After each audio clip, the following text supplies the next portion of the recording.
হামাসের হাতে বন্দী এক ইসরায়েলি তরুণীকে বিয়ের প্রস্তাব দিয়েছিলেন ফিলিস্তিনের স্বাধীনতাকামী এক যোদ্ধা। ওই হামাস যোদ্ধা তাকে বিয়ের আংটিও দিয়েছিলেন। সম্প্রতি এক সাক্ষাৎকারে এমনটাই জানিয়েছেন ইসরায়েলি ওই তরুণী। বিস্তারিত দেখুন শেখ ফরিদের প্রতিবেদনে।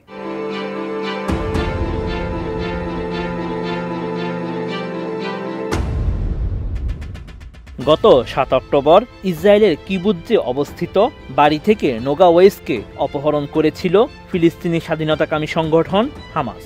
১৮ বছর বয়সী এই তরুণী পরে ৫০ দিন বন্দী ছিলেন হামাসের গোপন আস্তানায়। গত বছরের ২৫ নভেম্বর এই বন্দিদশা থেকে তিনি মুক্তি পান।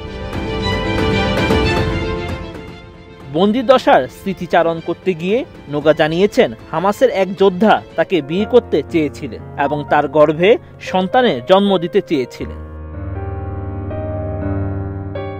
টাইমস অব ইসরায়েলকে নোগা জানিয়েছেন, বন্দিদশার ১৪তম দিনে প্রেমে পড়া ওই হামাস যোদ্ধা তাকে একটি আংটি দিয়েছিলেন। এই আংটি মুক্তি পাওয়ার আগ পর্যন্ত তার সঙ্গেই ছিল। হামাসের ওই যোদ্ধা সম্পর্কে নোগা জানান, তিনি আমাকে বলেছিলেন সবাইকে মুক্তি দেওয়া হবে, কিন্তু আপনি এখানে আমার সঙ্গে থাকবেন, আমার সন্তানদের জন্ম দেবেন।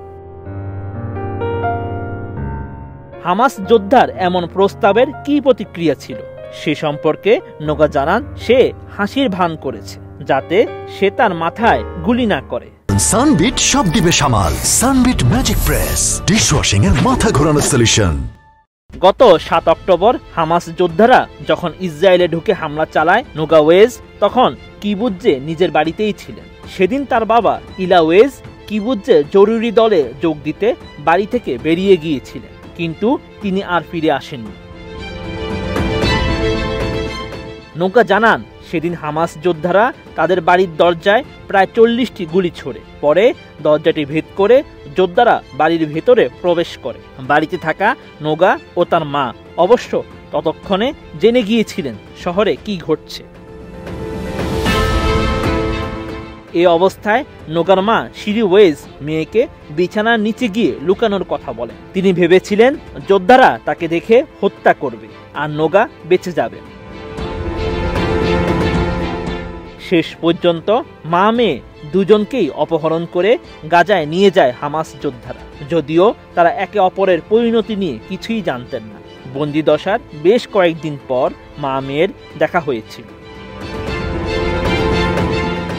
নোগা জানান, তার মাকে তার কাছে নিয়ে আসা হয়েছিল কারণ অপহরণকারীদের একজন তাকে বিয়ে করতে চেয়েছিলেন। বিয়েতে সম্মতি দিতেই নোগার কাছে তার মাকে নিয়ে আসা হয়, তবে তার মা বিনয়ের সঙ্গে প্রস্তাবটি প্রত্যাখ্যান করেছিলেন। এরপর গত ২৫ নভেম্বর ইসরায়েলের সাথে এক যুদ্ধবিরতি চুক্তির আওতায় বন্দী বেশ কয়েকজন ইসরায়েলি নাগরিককে মুক্তি দেয় হামাস। তাদের সাথে নোগা ও তার মা শিরিকেও মুক্তি দেওয়া হয় শেষ পর্যন্ত। Sheikh Farid, ATN news.